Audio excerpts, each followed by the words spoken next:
Ikazina rivuzwe aprobona cyagwara igipfukuni agwapfurami hari habagiye kugwara ibipfukuni abadayimoni ibiyaga bibi abarozi abansi bawe abaguhagaze imbere ahubwo yitawe abatanga igipfukuzi abaguhagaze itago turabatera ibipfukuni turahamagara ubushobozi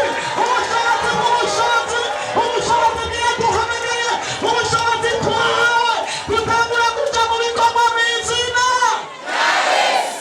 aca arambwira wa mugabo we umpamagarira umugore wanje witwa nde nanje nca ndamubwira ati nitwa Pasiteri Nduwimana Joseph ngo sha ngo noza ngo nokubona ngo twokwihurira nca ndamubwira ati nsanga mu bwiza kwibarabara rya gatanu inomero 49 yarangije avuze ati wombabarira wongerera imbabazi wonyemerera ukambabarira ibyo nakuvuze byose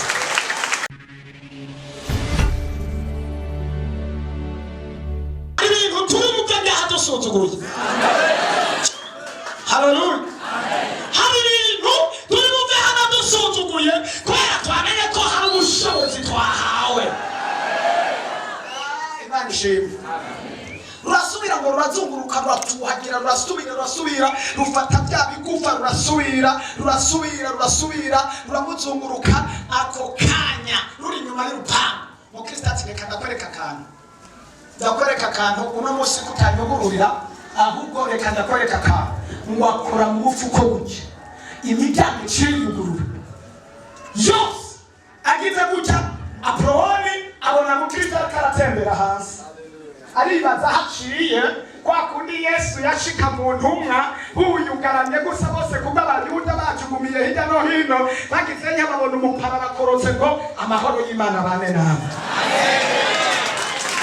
ari ibintu bije gukoroka n'abapara ari ibintu abasiripisi haleluya iyo cyumba watera haleluya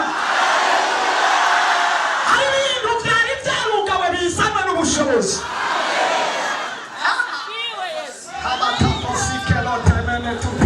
Hallelujah. Imani irahari cyane ntabihari. Aproboni ngo uyo mwanya iramucanga. Birivuga ngo uwo mwanya cyagwara mbega bacita ngo igicuri ibipfukunyi. Aproboni bacagwara ibipfukunyi. Abonye ibikoretse. Agisamara gutya kubera ubushobozi bwamaze kuboneka muri mu Kristo aratambuka acavuga izina ry'umwami Yesu iryo zina rivuzwe aprobona cyagwara igipfukunyi agwapfurami hari habagiye kugwara ibipfukunyi Hallelujah nukuri kuhoraho hari abantu bagiye kugwara ibipfukunyi nimba hari ikintu kibabaza n'ibipfukunyi ibifukunira ni umuntu bikatuma biboneka urufuro rukaza bikaguma biri kuraraba ukabona tarapfuye aproboni kitakigwaye ibifukunyi kirakonda birarekera mukristo kimuhagarara hejuru kiramuraba kiramutwenga kimusiga ngaho ariko aragwara ibifukunyi abadayimoni ibiyaga bibi abarozi abansi bawe abaguhagaze imbere ahubwo yitawe abatanga igipfukuzi abaguhagaze itago turabatera ibipfukunyi turahamagara ubushobozi bwiye duhamagaye ubushobozi twawe dutangura kuja mu bikorwa bizina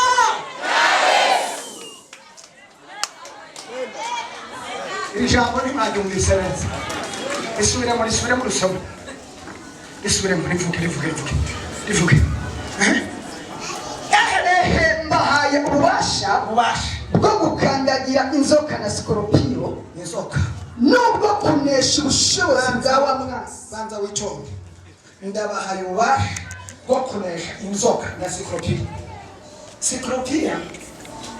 ni agakoko gafite umumaro ukomeye cyane ndabahaye ububasha bwo kunesha inzoka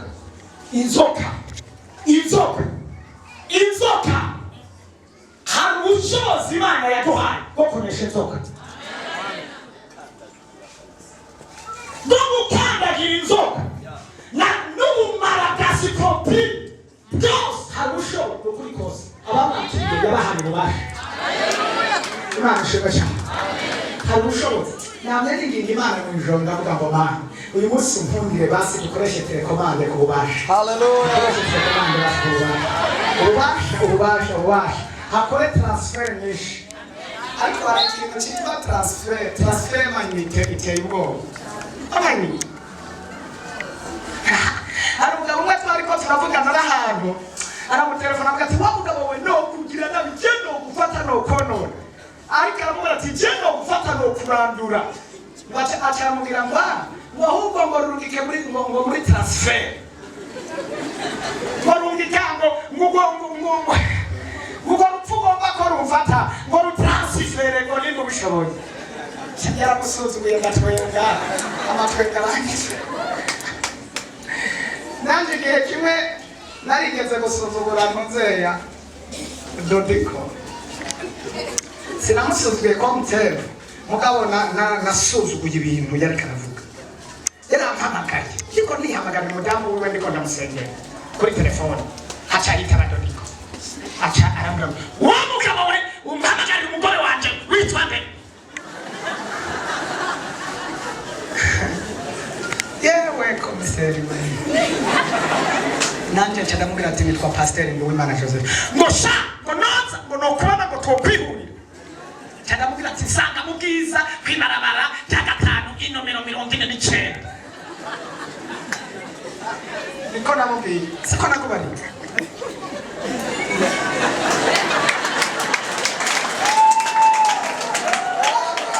Kandi umugore wiwe yari yambwiye ati mfise umugabo sha arakazi.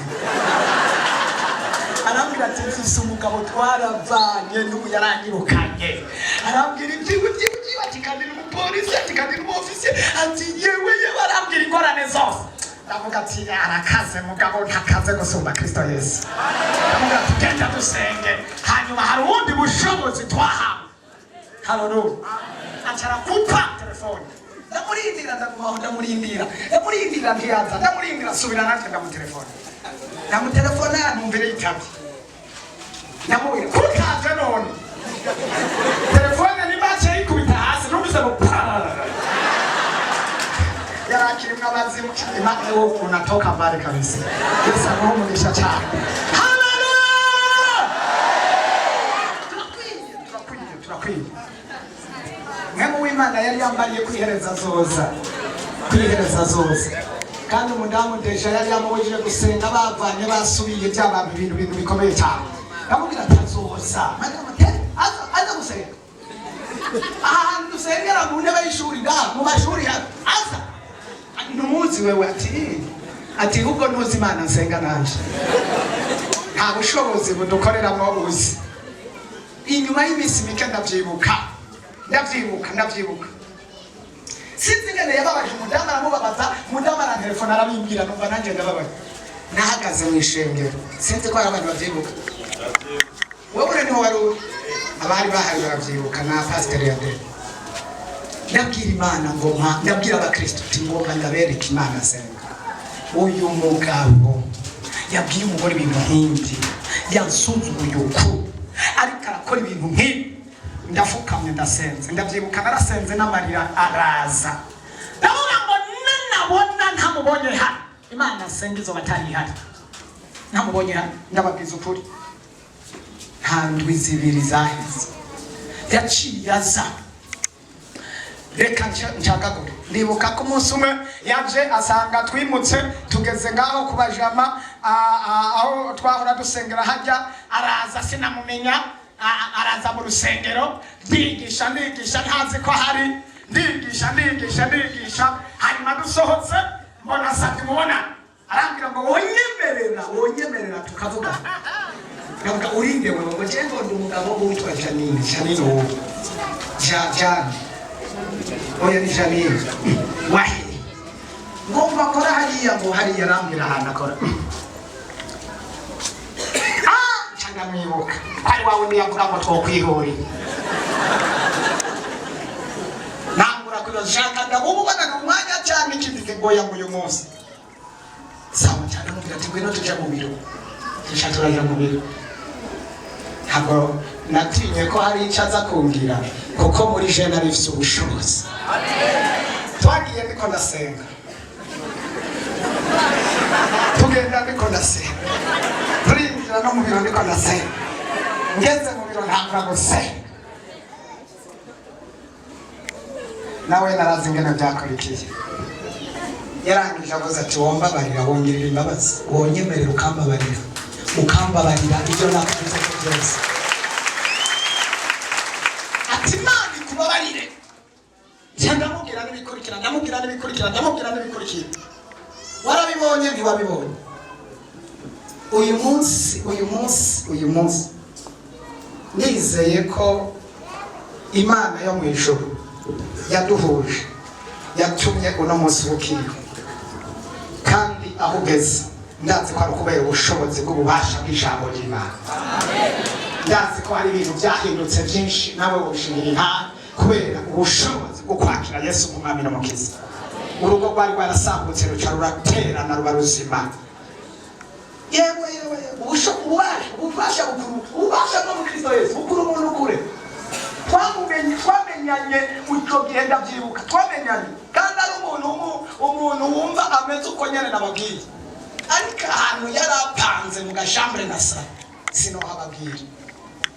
Ndamubwira ati ugiye kuvayo. Ndabyibuka ko yagize n'igihe mu ivyo bihe arakura n'ingorane nyinshi. Ndamubwira ati ugiye kuva mu ivyo bihe, aremera. Ndamubwira ati ubu rero fata indwi yose uza hano, unyemerera ibyo ndakubwira ubikora. Twiribane mu masengesho, twaririrwa Nyakaza, tukirirwa hajya mu bajama, hari abantu b'abanywanyi umugwi bamazemo ubusazi, akaza tukirirwana mu biti by'amabuye, kwibuye mwabo bantu nyene by'amadirete n'ibindi. Wirirwa kuva mu gatondo kugera ku mugoroba, umupolisi wa Nyakaza kirirwa tugasenga.